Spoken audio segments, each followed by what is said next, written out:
वो अपने बेटे इस्माइल से मिलने गए और इस्माइल अलैहिस्सलाम ने कोई शादी कर रखी थी दूसरे इलाके के अंदर, लेकिन उनकी बीवी नाशुक्री कर गई। इब्राहिम अलैहिस्सलाम ने दरवाज़ा खटखटाया तो इस्माइल अलैहिस्सलाम घर में मौजूद न थे। उनकी बीवी ने दरवाज़ा खोला, पहचान नहीं पाई ये कौन है। पूछा जी कौन? कहा ये इस्माइल का घर है जी। वो कहाँ गए? जंगल में गए हैं शिकार के लिए। अच्छा, तुम उनकी बीवी हो? हाँ। घर में गुजर बसर कैसा चल रहा है? बहुत बुरा चल रहा है। सुबह खा लो तो शाम को नहीं मिलता, शाम को खा लो तो सुबह नहीं मिलता। इतनी सी बात कही थी। मेरी माँ बहनें सुने, ये बात उनके मतलब की है, सुने। अगर मेरी उर्दू समझ में आ रही है तो वैसे आना चाहिए, टीवी के सीरियल देखती हैं हिंदी वाले तो आना चाहिए। अगर समझ रही हो मेरी माँ बहनों तो सुनो। हज़रत इब्राहीम अलैहिस्सलाम ने कहा घर में गुजर बसर कैसा चल रहा है? कहती है बहुत बुरा, सुबह खा लो तो शाम को नहीं मिलता, शाम को खा लो तो सुबह नहीं मिलता। हज़रत इब्राहीम ने कहा मैं जा रहा हूँ, जब इस्माइल घर पे आ जाएं तो उनसे कहना एक बुजुर्ग आदमी आया था, एक बूढ़ा आदमी आया था, उसने तुम्हें सलाम कहा है और एक मशवरा दिया है कि अपने घर की चौखट बदल लो। चौखट समझते हो ना? अपने घर की चौखट बदल लो। इस्माइल की बीवी कहती है बुढ़ा सटी आ गया, चौखट तो मेरी सही है, सर्दी में धूप भी आती है, गर्मी में हवा भी आती है, ये बुढ़ा कह रहा घर की चौखट बदल लो। इस्माइल अलैहिस्सलाम जब शिकार करके वापस आते हैं, कहा कि एक बुढ़ा आदमी आया था। आया होगा, हाँ। फिर सलाम का, अच्छा सलाम कहा, समझ गए कि मेरे बाप हैं जी। और पता नहीं, और कहा कि पता नहीं वाली बहकी बहकी बातें कर रहा था, बुढ़ा था, सटिया गया था। कने बताओ तो क्या कहा उसने? कहा अपने घर की चौखट बदल लेना। कहा बीवी तुमने क्या कहा उससे? कुछ नहीं, उसने पूछा था घर का गुजर बसर कैसा चल रहा, मैंने कह दिया बहुत बुरा, सुबह खा लो तो शाम को नहीं मिलता, शाम को खा लो तो सुबह नहीं मिलता। कहो आए मेरी बीवी, वो बुढ़ा मेरा बाप था, तुम उसकी बहू हो और उसने जो ये कहा कि अपनी चौखट बदल लेना, इसका मतलब ये है कि उसने तुम्हें तलाक देने का हुक्म दिया है मुझे। उसने इशारा कर दिया है कि घर की चौखट ठीक नहीं है।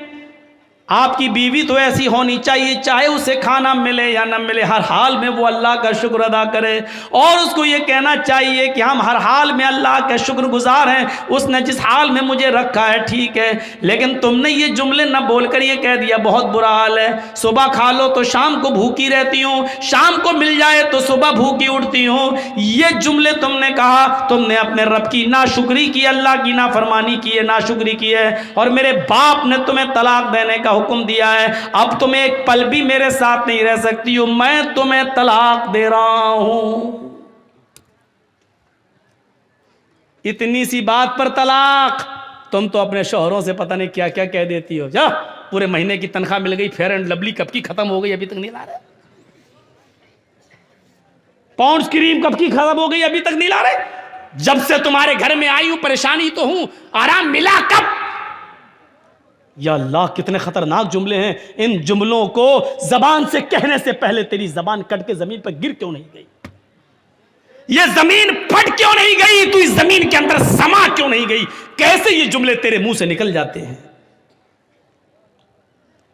दोबारा उन्होंने जब दूसरा निकाह किया और शादी की, फिर एक अरसे के बाद इब्राहीम अलैहिस्सलाम जब दोबारा गए, इस्माइल शिकार के लिए गए हुए थे, दरवाजा खटखटाया, दूसरी बीवी निकल के आई। आप कौन? कहा मैं फला जगह से आया हूं। इस्माइल कहाँ है? वो शिकार करने गए हैं। अच्छा ये बताओ कि तुम्हारा गुजर बसर कैसा चल रहा है? अल्हम्दुलिल्लाह बहुत अच्छा, हर हाल में अल्लाह का शुक्र है, अल्लाह ताला ने मुझे जिस हाल में रखा है मैं उस हाल में खुश हूँ। इब्राहीम अलैहिस्सलाम ने कहा जब इस्माइल आ जाएं तो कह देना एक बुजुर्ग आया था, उसने तुम्हें सलाम कहा है और कहा है कि अपने घर की चौखट को बरकरार रखना। ठीक है, घर की चौखट। वो भी ताज्जुब करने लगी, घर की चौखट ठीक है? अरे हमने कब कहा गलत है? तुम होते कौन मशवरा देने वाले? ठीक है तो ठीक ही है।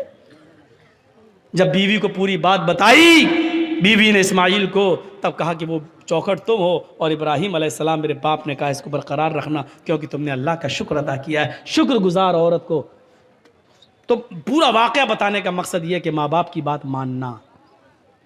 घर बार से निकालने को कहें तो निकल जाओ, लेकिन माँ बाप के सामने उफ भी मत करना।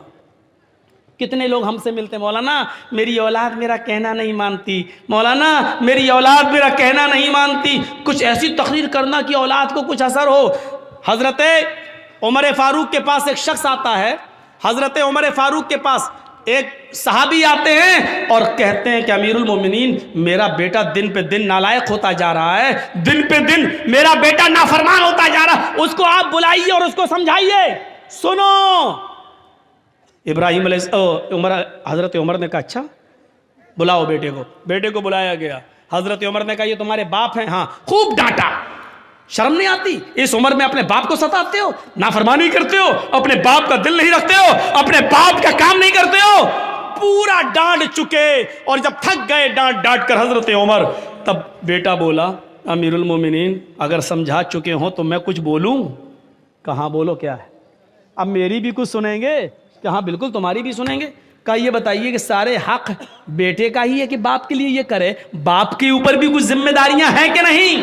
कहाँ हैं? का बताइए क्या है? हजरत उमर ने कहा 3 जिम्मेदारियां बाप के ऊपर सबसे पहले आयद होती हैं। पहली जिम्मेदारी है कि जब घर में बच्चा पैदा हो तो उसका अच्छा नाम रखा जाए। दूसरी जिम्मेदारी बाप के ऊपर यह आयद होती है कि जब वो 7 दिन का हो तो उसका अकीका किया जाए। तीसरी जिम्मेदारी बाप के ऊपर यह आयद होती है कि जब उसका बेटा बालिग हो जाए तो उसकी दीनदार और शरीफ घराने में उसका निकाह कर दिया जाए। ये 3 जिम्मेदारी बाप के ऊपर भी आयद होती है। अब लड़के ने कहा अमीरुल मोमिनीन जरा मेरे बाप से पूछो इन तीनों कामों में से क्या काम किया मेरे साथ? अच्छा पूछो, इसने जब मैं पैदा हुआ तो नाम क्या रखा? हजरत उमर ने कहा क्या नाम है? उसने अरबी में एक जुमला बोला जिसका उर्दू में तर्जमा होता खटमल। क्या नाम है तुम्हारा? का खटमल है। कहिए नाम रखा मेरे बाप ने। 7वें दिन का हुआ, पूछो अकीका किया? नहीं किया। और जब बालिग हुआ तो मेरी शादी भी कर दी, पूछो दीनदार लड़की से की? कहा कैसी लड़की से की? कहा डायन से कर दी। वो हमें इसके खिदमत ही नहीं करने देती है, वो कहती है हट, नहीं तेरा बाप बाप ने चल, वो हमें समझने ही नहीं देती। जब मेरे बाप ने ही मेरे हुकूक अदा नहीं किए तो मुझसे क्या उम्मीद रखी जाती है, रखी जा रही है? अब हजरत उमर ने बाप को डांटा। दोनों तरफ हैं इस्लाम के मामलात, लेकिन माँ बाप को एक दर्जा हासिल है। कुछ दुनिया में ऐसे लोग भी गुजरे हैं कि जब मामून रशीद का इताब आया, खलीफा, जब मामून रशीद का इताब आया तो यहया बरमकी और उसका बेटा फजल बरमकी और उसका बेटा यहया बरमकी, ये दोनों की दोनों मामून रशीद के इताब में आ गए और जेल में डाल दिए गए। फजल बरमकी और यहया बरमकी, बाप बेटे दोनों जेल में डाल दिए गए।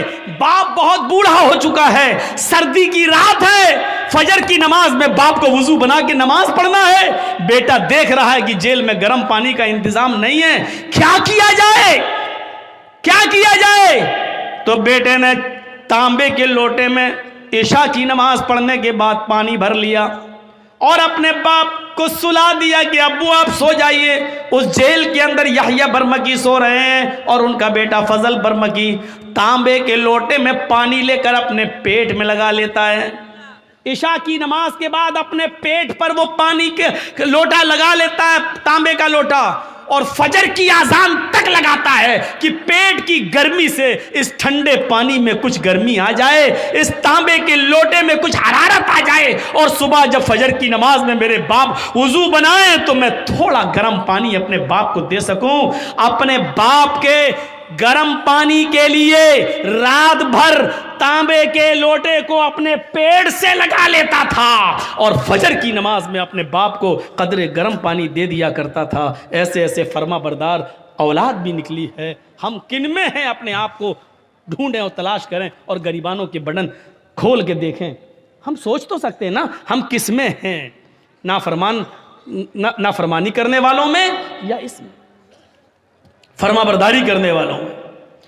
वक़दा रब्बुका अल्ला ताबुदू इल्ला इय्याह व बिल वालिदैनि इहसाना, अल्लाह के अलावा इबादत किसी की नहीं, और इबादत के फौरन बाद माँ बाप के साथ एहसान करो। वबिल वालिदैनि एहसाना।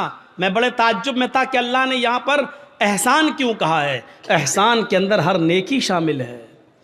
ये नहीं कहा अल्लाह ताला ने कि माँ बाप के साथ उनकी बीमारी में अच्छा सलूक करो, ये नहीं कहा। ये नहीं कहा कि उनको खिलाओ, ये नहीं कहा, क्योंकि अगर कह देता खिलाओ तो एक ही माना होता। लेकिन अल्लाह ने क्या कहा, वबिल वालिदैनि एहसाना, एहसान करो। एहसान का मतलब अगर उनको दवा की जरूरत है तो दवा ला कर दो। अगर वो कमर के दर्द के शिकार है, बिस्तर पे लेटे रहते हैं, उन्होंने कहा कि बेटे मुझे ज़रा बाहर बैठने का दिल कर रहा है, तो अपनी पीठ पर लाद कर उनको घर के बाहर उनको हवा खिलाओ, बिठाओ। अगर उनका दिल कहता है कि बेटे मुझे फला जगह लेके चलो, तो उनको अपने कंधे पे उठाकर उधर भी लेके जाना पड़ेगा।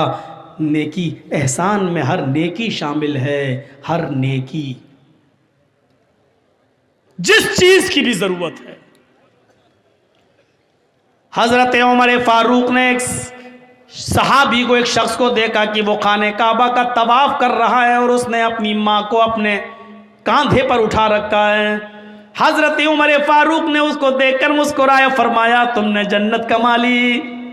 तुम अपनी माँ को तवाफ करा रहे हो इस हाल में कि तुम्हारी माँ लंगड़ी है और आंखों से अंधी है। तुमने अपनी माँ को तवाफ कराया, अपनी गोद में लाद कर उसको खाने काबा का तवाफ करा रहे हो, तुमने जन्नत कमा ली। अपनी माँ को तवाफ कराने वाला सहाबी क्या कहता है, अमीरुल मोमिनीन, क्या मैंने अपनी माँ का हक अदा कर दिया? मैं अपनी माँ का पेशाब पायखाना धोता हूँ क्योंकि आंखों से अंधी है, पैरों से लंगड़ी है। मैं अपने माँ का पेशाब पायखाना साफ करता हूँ, इसके कपड़े भी धोता हूँ। मेरी माँ ने तब उम्रा करने की गर्ज से मुझसे गुजारिश की है, तो मैंने उसका तवाफ कराया और अपने कंधे पर लाद कर इसको तवाफ करा रहा हूँ। क्या मैंने अपनी माँ का हक अदा कर दिया? हजरत उमर मुस्कुरा कर कहते हैं, अपनी माँ के हक की अदायगी की बात करता है। तेरी माँ जब तुझे पैदा कर रही थी, तुझे जन रही थी, तुझे अपने पेट से बाहर निकाल रही थी, और उसको जनते वक्त पैदा करते हुए जो तकलीफ एक औरत को होती है, जब उसको वो तकलीफ हो रही थी और उसके मुंह से जब पहली चीख निकली, आह, जब तू अपने माँ के पेट से बाहर आ रहा था और दर्द की वजह से जब तेरी माँ कराई, चिल्लाई, उसने कितनी चीखें मारी है मुझे पता नहीं, उसने कितनी आवाजें दी है मुझे पता नहीं, लेकिन दर्द की पहली आवाज जो उसके मुंह से निकली, आए मेरे दोस्त, अभी तो तूने अपनी माँ की उस पहली आवाज का भी हक अदा नहीं किया। उसकी पूरी जिंदगी का तू हक क्या अदा करेगा? अभी तो तूने अपनी माँ के पैदा करते वक्त होने वाली तकलीफ की पहली दर्द की आवाज का भी हक अदा नहीं किया।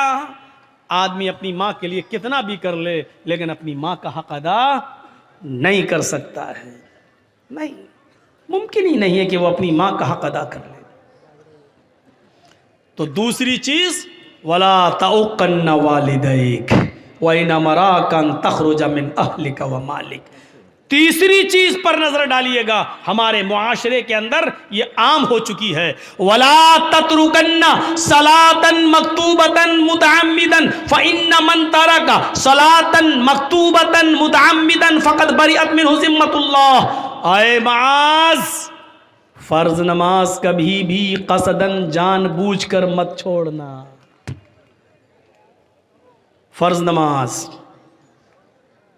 क्या बोलूं, कहां से शुरू करूं और कहां पे ख़त्म करूं। नमाज के सिलसिले में हमारी सोसाइटी, हमारा समाज क्या है? समाज के अंदर बहुत जल्दी मीटिंग हो जाती है, फलां लड़की को फलां लड़के ने गांव में छेड़ा है, पंचायत बैठ जाती है, इतना रुपया जुर्माना दो या शादी,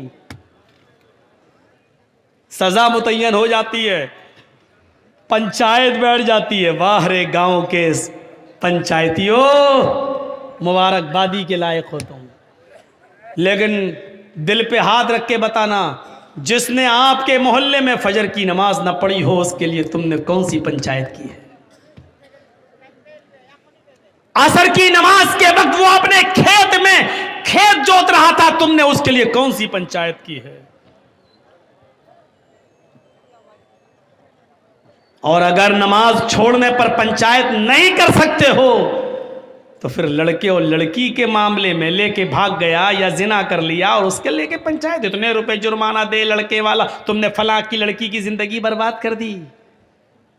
वाह साहब, लड़की की जिंदगी बर्बाद, लड़का। मैंने कोर्ट के अंदर एक बहस में लेडी वकील की ये बहस सुनी है अपने कानों से कि जब वो लेडी वकील लड़के का मुकदमा लड़ रही थी और लड़के का मुकदमा जेंट्स वकील लड़ रहा था, लड़की का मुकदमा जेंट्स वकील और लड़के का मुकदमा लेडी लेडी वकील बचा रही थी लड़के को, और जेंट्स जो वकील था वो सजा दिलवाना चाह रहा था।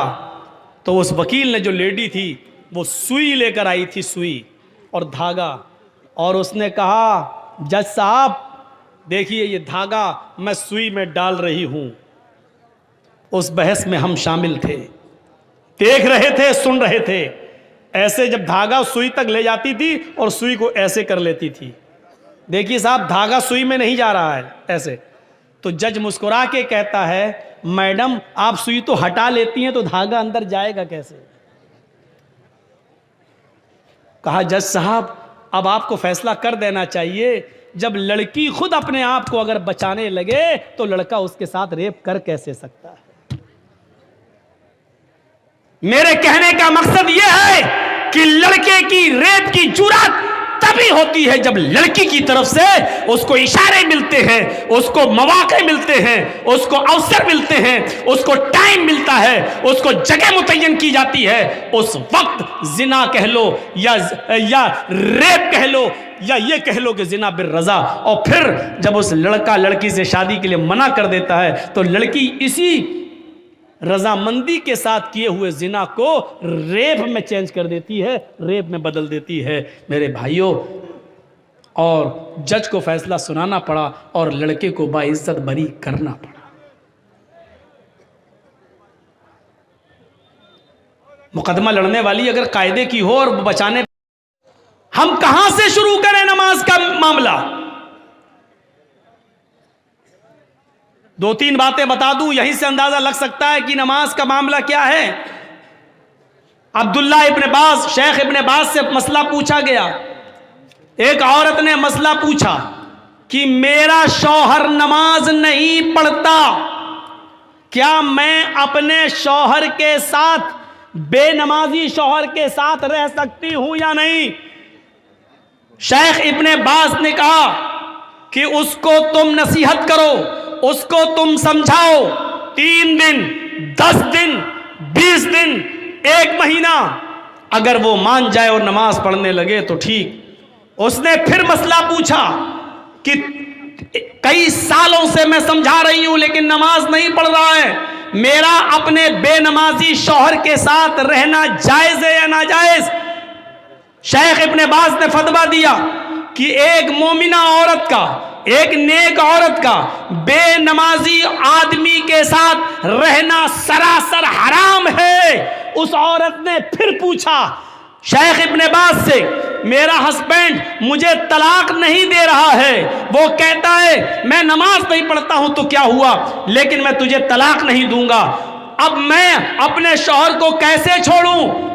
शेख इब्न बाज का फतवा था कि जब तेरा शौहर नमाज ही नहीं पढ़ता, और जब नमाज नहीं पढ़ता तो वो मोमिन ही नहीं है, और जब मोमिन ही नहीं है तो तू उसके निकाह में ऑटोमेटिक नहीं है, और जब उसके निकाह में तू नहीं है तो तलाक की जरूरत ही नहीं है। निकाह काजी से फिस्क करा और एक हैज, एक पीरियड इंतजार करके अपना दूसरा निकाह कर ले, शौहर तलाक दे या ना दे, क्योंकि बेनमाजी जब मोमिन ही नहीं है तो तलाक की जरूरत भी नहीं है, तो इद्दत गुजार के दूसरा निकाह कर सकती है। यहां से आप अंदाजा लगा सकते हैं मेरे भाइयों कि एक नमाज पढ़ने वाली औरत को बेनमाजी शौहर के साथ रहना जायज नहीं है।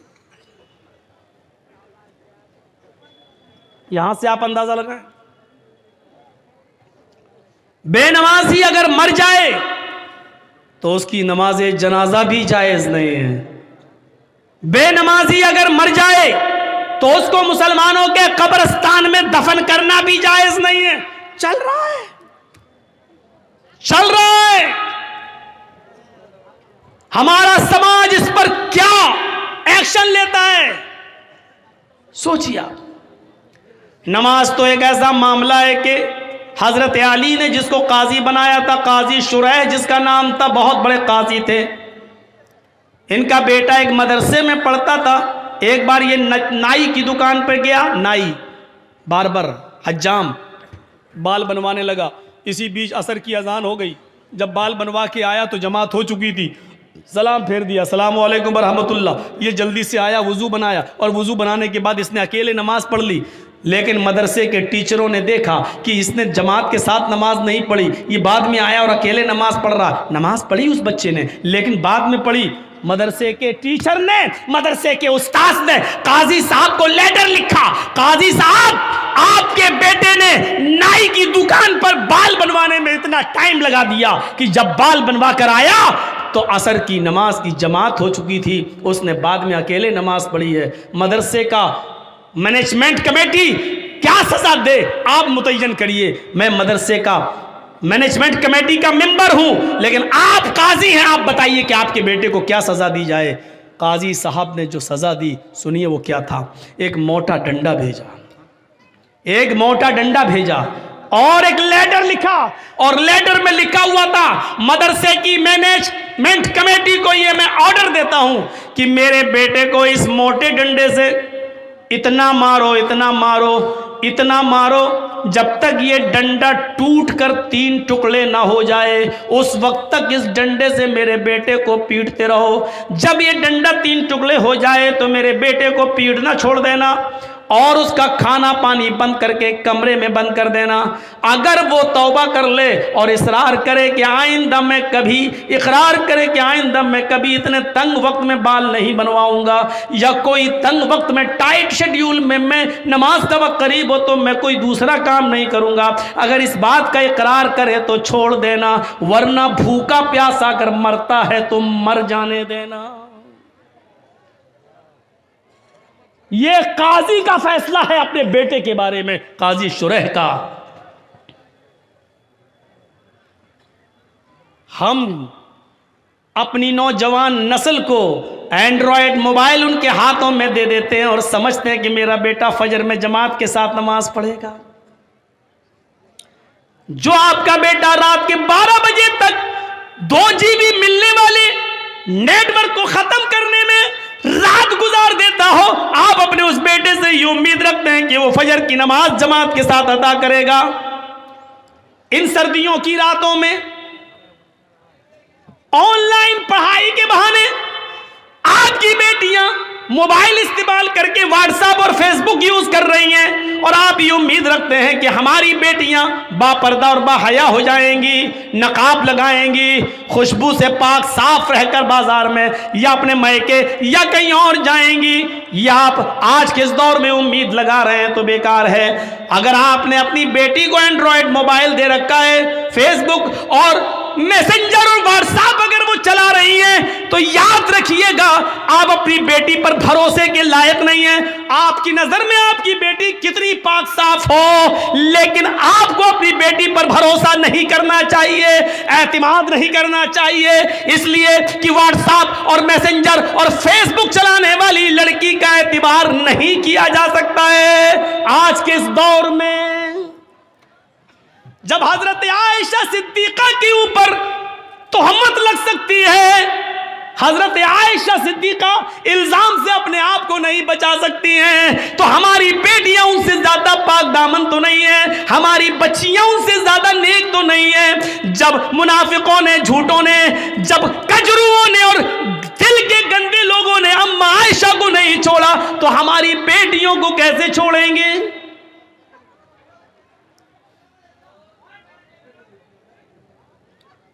यहां हमें गौर करना चाहिए। हजरत जकरिया अलैहिस्सलाम को देखो, मरियम अलैहिस्सलाम को देखो, सूरह मरियम पढ़िए। वो मेहराब में मस्जिद के अंदर है और हजरत मरियम के पास बेमौसम फल आ जाता है।